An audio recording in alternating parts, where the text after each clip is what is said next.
That's my point, sir. I don't follow exactly what you're saying. I really don't. It's okay. I didn't expect you to. Yeah, but it's one moment. I'm a little slow one sometimes. moment. One moment. Yeah, we get it. Yeah. I don't know if any of you got a chance to look at or watch The Breakfast Club. Why would you be watching or listening to The Breakfast Club? I don't know. There's not a whole lot of things that are edifying coming from them. But Larry Elder was on there the other day. Day before yesterday, I'm not sure. And he was talking about, because he's running for president, he's not going to win. I can't see him winning. I can't see him being nominated. I can't see him really even making to the final list of candidates. But he makes a lot of good points.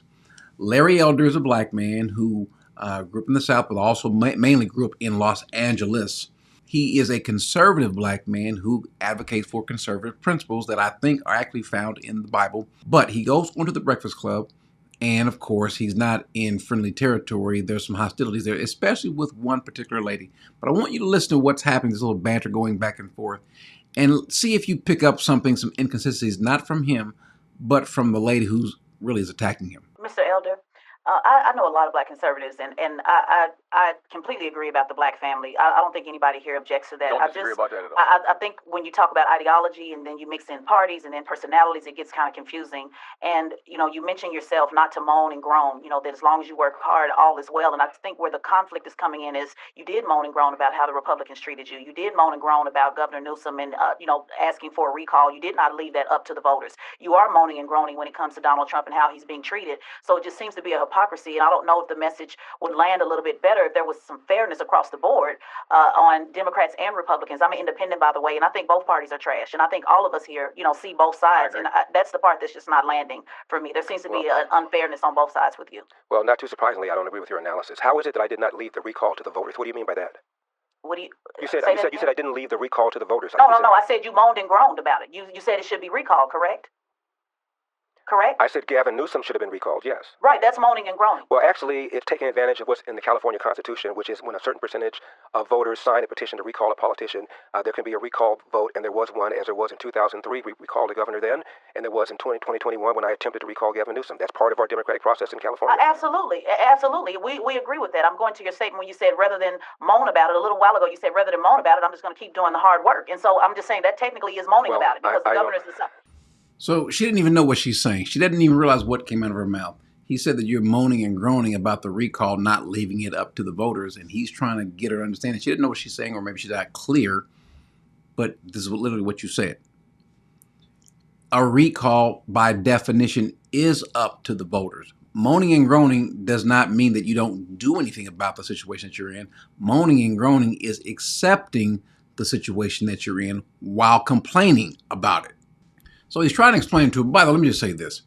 Teslin, if I'm saying her name right, why is she actually giving anyone advice? Why do people even have her on to give any sort of kind of contextual analysis for politics? I have no idea. Just listen, just go and look at her Twitter account. Go look at some of her old pictures and so forth, how she presents herself. That's not the woman that you really want up there presenting a coherent argument for either side. Plus the fact that she's rude. Plus the fact that she has no clue of what she's speaking of. Again, if ignorance was a face, she would be on the... And I don't know if it's intentional. I don't know if it's just who she is. But the things that she says it's just doesn't make any sense. I don't follow exactly what you're saying. I really don't. It's okay. I didn't expect you to. Yeah, but I'm a little slow sometimes. One moment. Yeah, we get it. Yeah. Just the fact that she's just rude, not respectful. You don't have to be that way. You don't have to be antagonistic. But again, if that's how you want to, be known for, fine. You're not being known for as someone who's intelligent. And again, I'm not trying to be mean or ugly, but listen to her arguments, especially the one that's coming up. One moment you're complaining about the system, and the next minute you're saying the system is fair. The next minute you're saying it's not fair. So that's what I'm saying. There just seems to be a double standard on you and the system, not wanting to be accountable for a system that black people are not in charge of, by the way, of not wanting to hold both sides accountable when it comes to the system. She's making this argument about the system, which is what is the system.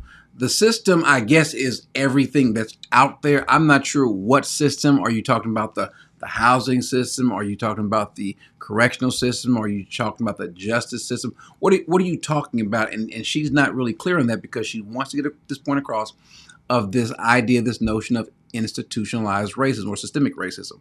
That's what she's trying to get across, and that's why she's using the word system, because she's trying to pigeonhole into thinking that there are these systems that are in place, and these systems or the system is racist. And the question is going to be, well, then who's running the system? We're not agreeing that there's not systematic racism because we're not in charge of the system, sir. In case you All right.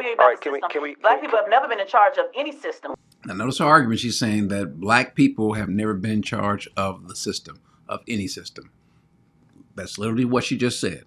But she's going to lie or forget what she just said. Well, actually, we have been. Take Baltimore. No, we've never been in charge of may any I finish? system. Tell me, what financial system are black people in charge of? What healthcare system are black people in charge of? What government system are black people in charge of? I'm about ready to tell you. What prison system are black people in charge? I'm about ready to tell you. I'm not talking about mayors. I already know that talking point, sir. I go on Fox News all the time as well. So let's not go there with that. I said, what system have we created? Goodness. Have we implemented that we have been in charge of? Name one. Is this why you don't like talking to black women, Larry Elder? Part of the problem is you want to go on this rant, and that's why Charlamagne made the statement, because he understands, listen, she's just running her mouth. He even gets that. But you won't let the man answer. He's getting ready to walk you through your question about who's running a system or who has ran the system. Wow. Baltimore. Freddie Gray a few years ago. No. That's mayors. I'm not talking. I said system. I'm going to tell you about this system if you allow me to finish my point. I'm not talking about somebody elected and doing a job, sir. I asked, what system did we create? What financial Okay, let's system talk about did the we create? system of one of the largest.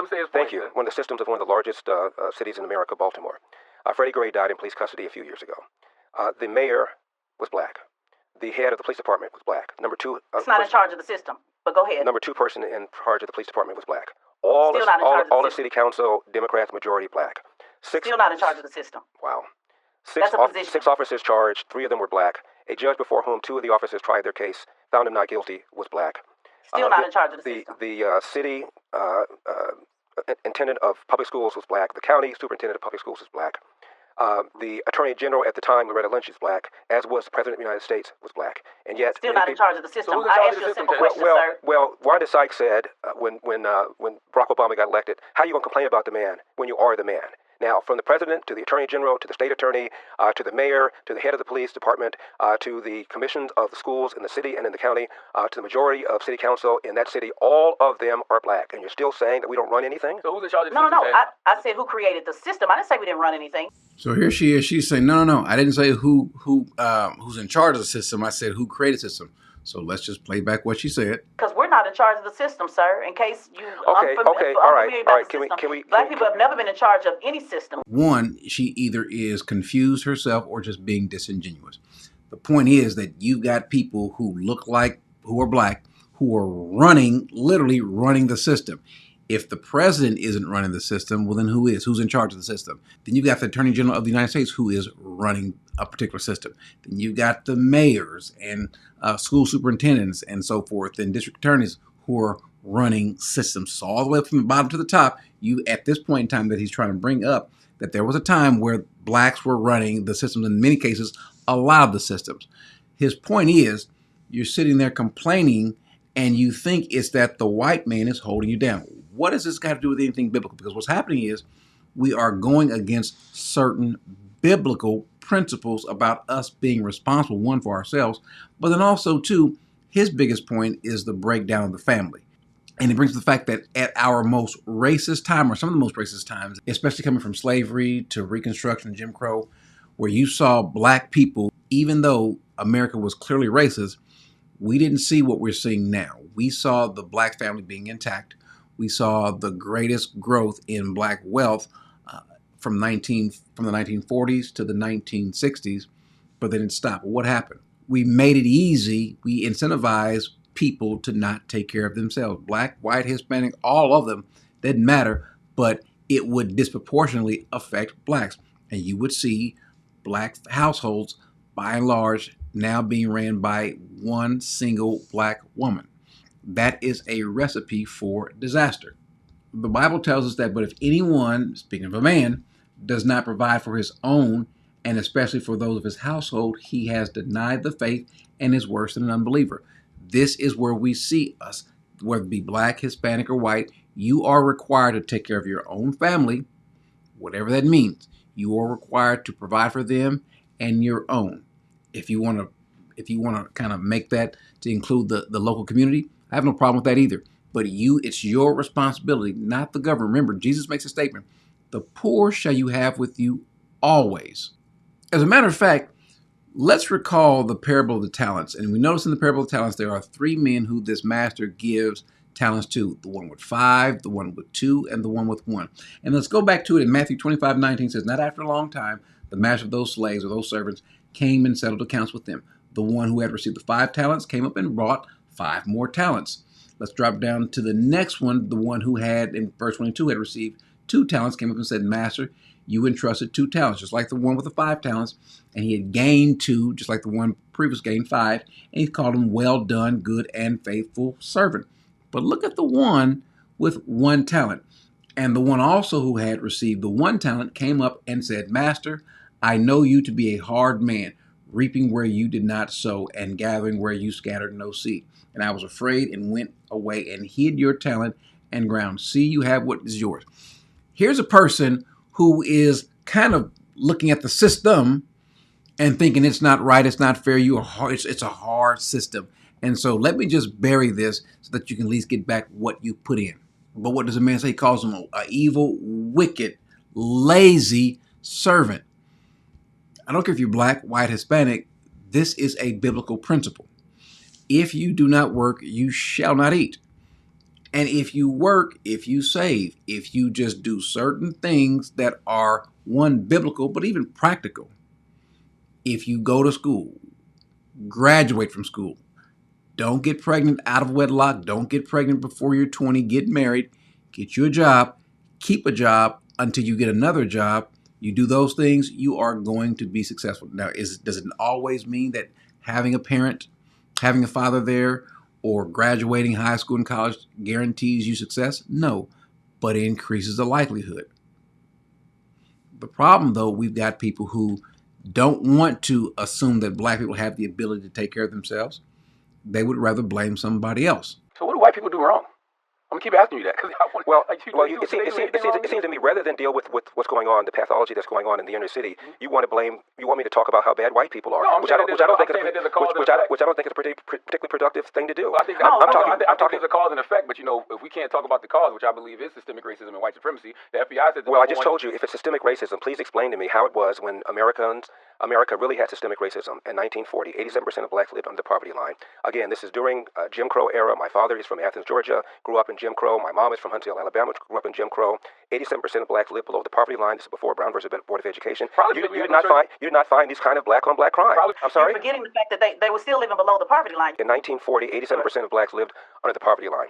1960, that number had fallen to 47%. That's a 40-point drop in 20 years. That's the greatest 20-year period of economic expansion for black people in the history of America. Again, well before Brown versus Board of Education, well before the KKK imploded, well before we had race-based preferences. Why? Because it was rare for a black kid to be raised in a family without a father in the home, a strong belief in Judeo-Christian values, a belief in patriotism, even as America wasn't applying these values to black people, obviously, and a belief in entrepreneurship. You want to keep asking, what's wrong with the white man? What did the white man do? What did he do? What did they do? What kind of grown-up person does that?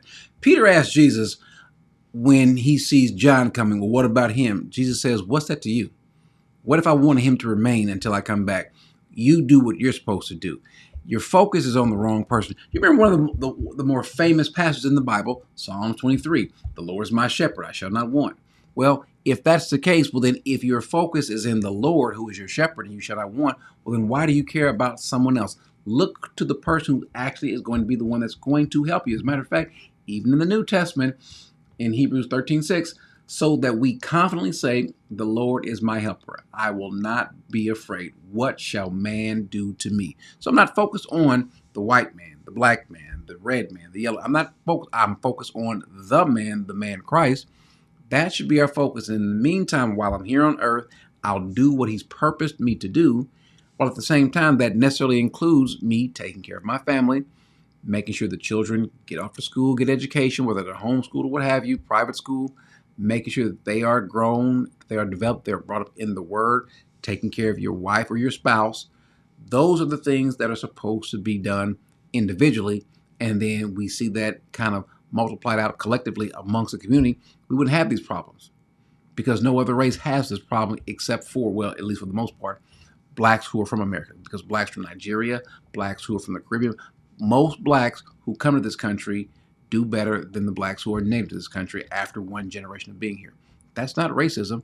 They're just as dark, if not darker, with a language and cultural barrier and still end up succeeding. Indians, not Native Americans, people from India, people from the Middle East, Asians, all fare better. Why? In this systematic racist place? No, because they're following principles of the Bible. And it shouldn't be that people who aren't even saved, who aren't even Christians, can still adhere to principles of the Bible and see the fruit from that. But most of us black folks who, most cases, grew up or had some sort of exposure to the church, and we don't see that. Shame on us. But more to the point, shame also on these people here who want to help perpetuate this foolishness, this ignorance. Their whole goal, they are either ignorant or they're evil.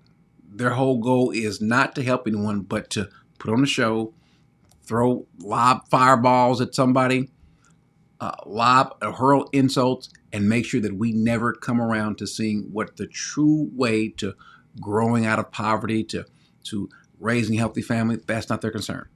That's not their concern.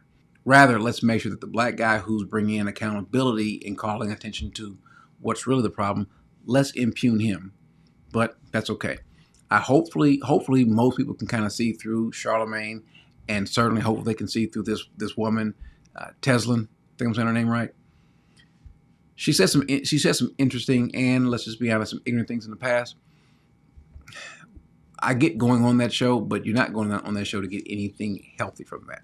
And so I wanted to look at, just from a biblical standpoint, what was happening. I saw that interview and it was interesting, but it also was bothersome at the same time. I like the way that Larry Elder handled himself. We should all hope to handle ourselves with as much grace when being confronted with just complete foolishness. Amen.